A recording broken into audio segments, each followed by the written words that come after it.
So may I, without further ado, give the floor first to Dr. Ahsan Ullah from the University of Brunei, Brunei Darussalam. Dr. Ahsan, you have about 8 minutes. In the 7th minute, I will come in to say that it's time for you to wind up. So with that, Dr. Ahsan, you have the floor. Thank you. That's brutal, actually. Thank you very much for inviting me, and thank you, Global Research from on diaspora and transnationalism so long, and for organizing such a talk, and it's really important. And I guess there could not be any better topic than this at this moment. When the entire world is crumbled into a nightmare. And since only, you said 8 minutes, right? Okay. And in the morning, you told me that I had to emphasize on Bangladesh more rather than the Gulf states. But obviously, I have to give a bit of a brief on in order to set the setting. Like, for example, for Bangladesh, this is actually important. It's important in the sense that Bangladesh has been and actually is going to be one of the hardest hit countries in the world.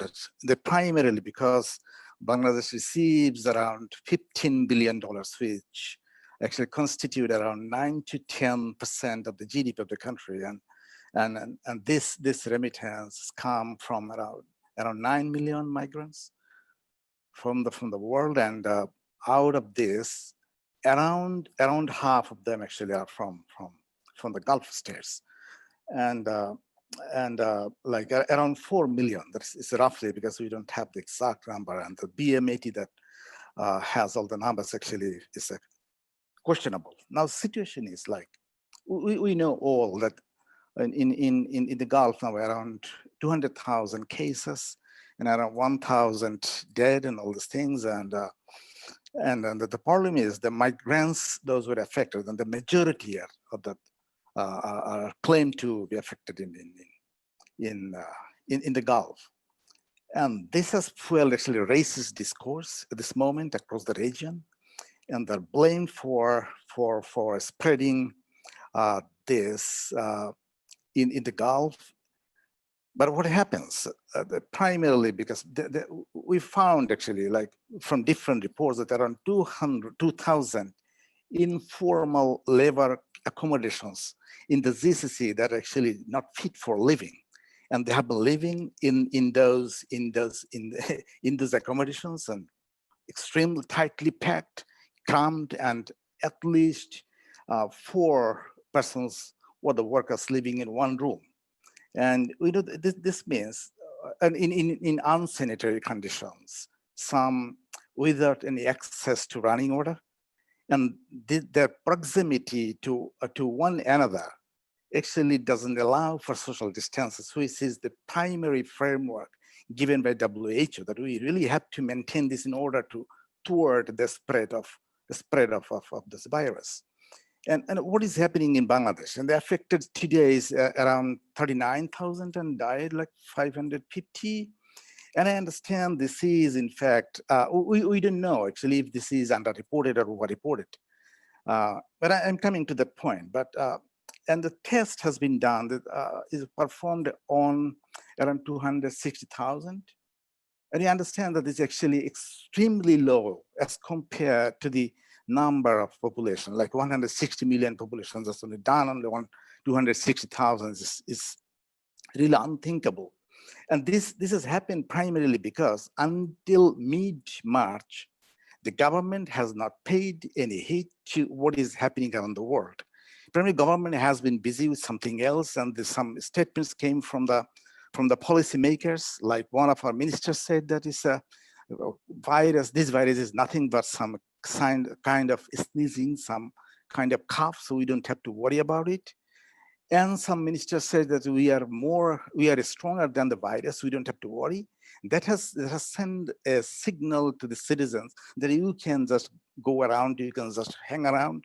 So it has been taken so lightly.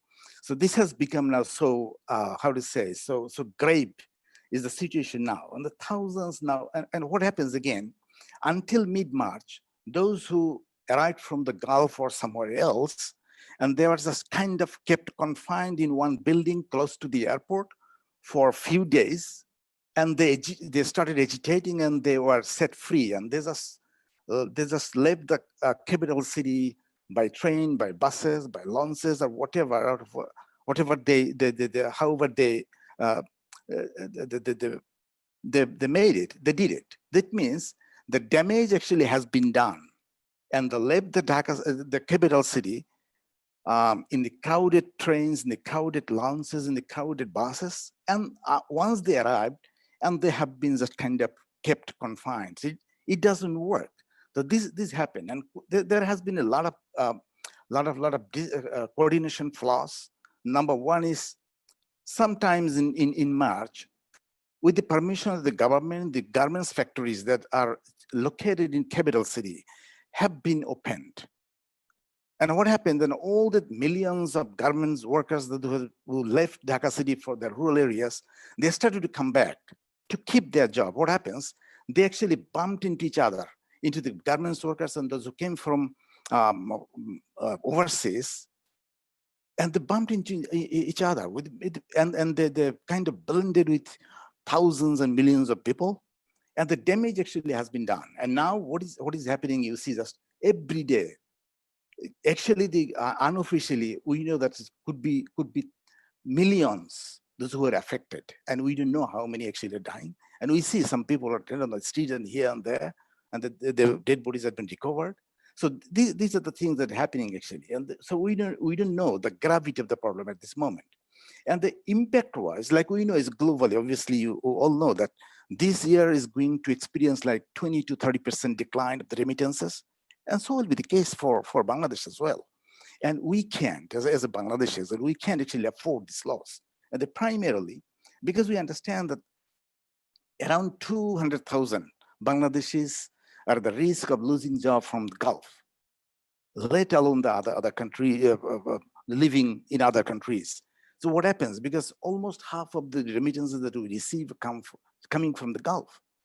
So, and almost how to say, so I don't have the statistics, but almost 200,000, 100,000 almost are waiting to return to Bangladesh. And those who have returned, I said, and we don't know, we don't have any idea how many actually carried the virus.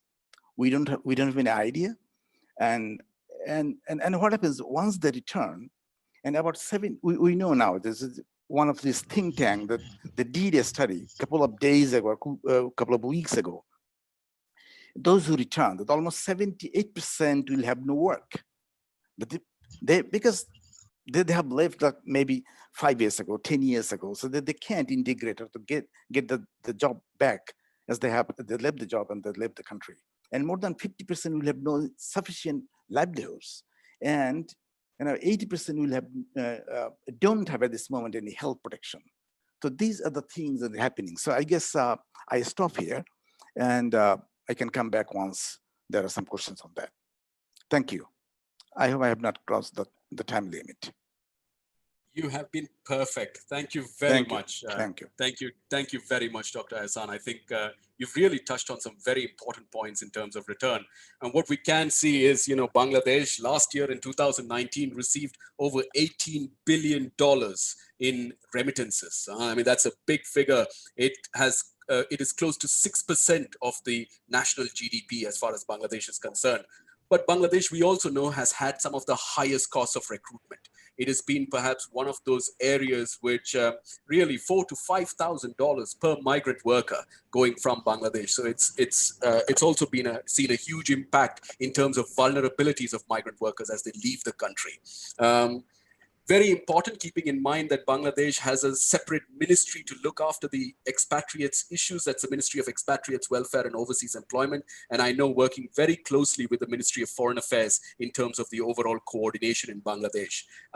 You mentioned about the returnees and how they are placed. One of the things that I would always keep in mind as I come back from any country is in terms of how I'm met at the airport, how I'm received at the airport. If I'm received at the airport with a smile on their faces, the people who receive me at the airport, I think that itself is the beginning, the first step in terms of a tick mark for good, effective reintegration. Anyways,